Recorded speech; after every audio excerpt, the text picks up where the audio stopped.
สบายดีกันยามเช้าเด้อพ่อแม่พี่น้องกูดมอร์นิ่งตอนนี้เป็นเวลา8:30ปลุกลูกชายนี่ก็บ่อยากตื่นปานใดมื้อนี้ก็ห้องฟ้าก็ค่อนข้างแบบครึมๆคือฝนสิตกนี่แหละว่าเซ็นสาถามว่าหนาวบ่ก็บ่ได้หนาวเนาะบรรยากาศมันก็น่านอนหั่นน่ะพี่น้องเอ้ยปลุกก็ค่อนข้างจะยากหน่อยนึงแต่ว่าลูกชายนี่ก็บ่ได้นอนนำพวกข่อยเด้อพี่น้องเพราะว่าพวกข่อยนี่แยกที่นอนให้นางแยกเตียงให้นางว่าเซ็นซาแต่ว่าเวลานางตื่นหั่นน่ะพี่น้องเวลาประมาณ7:00 8:00จังซี่น่ะ ลูกชายนี่ก็จะห้องแม่หันไปรับเอามานอนอยู่บ่อนอันที่นอนของพวกข่อยนี่บางเทื่อก็มานอนเล่นบางเทื่อก็นอนแท้นอนแล้วก็นอนหลับโตว่าซั่นซะแล้วก็ปลุกแล้วก็ค่อนข้างบ่อยากตื่นเด้ถ้าหากว่ามื้อใดพ่อเข้างานกะเช้านี่ก็จะปลุกแม่ก็จะฮู้ได้ฮู้ว่าพ่อบ่อยู่แต่ถ้าหากว่าอันมื้อใดพ่อไปเข้างานบ่ายจังซี่นะก็จะมีพ่ออยู่ก็จะปลุกพ่อเป็นอันดับแรกหลังจากนั้นก็พ่อก็ตื่นไปเฮ็ดนอกเฮ็ดนมอุ่นๆให้กินแล้วก็หน้าที่ค่อยก็แม่นเอาลูกกินอาหารเช้า หลังจากกินอาหารส่งอาหารเช้าแล้วก็สิพากันไปโรงเรียนมาเบิ่งกันว่าสิเป็นสภาพแบบใดย่างไปโรงเรียน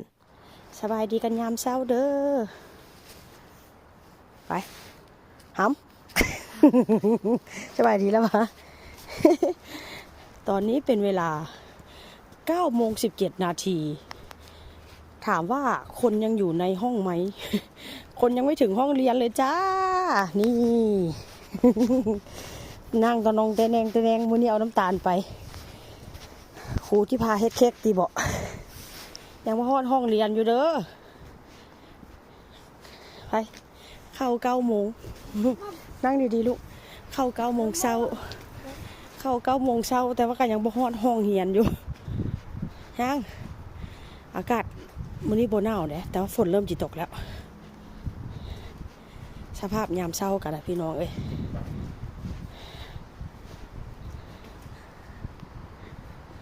ต้นหมอกต้นไม้บรรยากาศข้างล่างแม่นกแม่น้ำ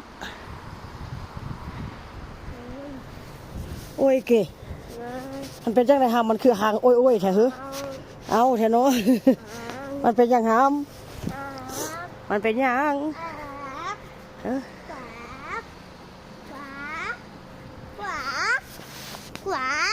เสียงนกโอ้แล้วเป็นตาสั่งเลยไปเอาเหียนเสียงนกเสียงกาได้นี่เด้อพอต้องเหียนแล้ว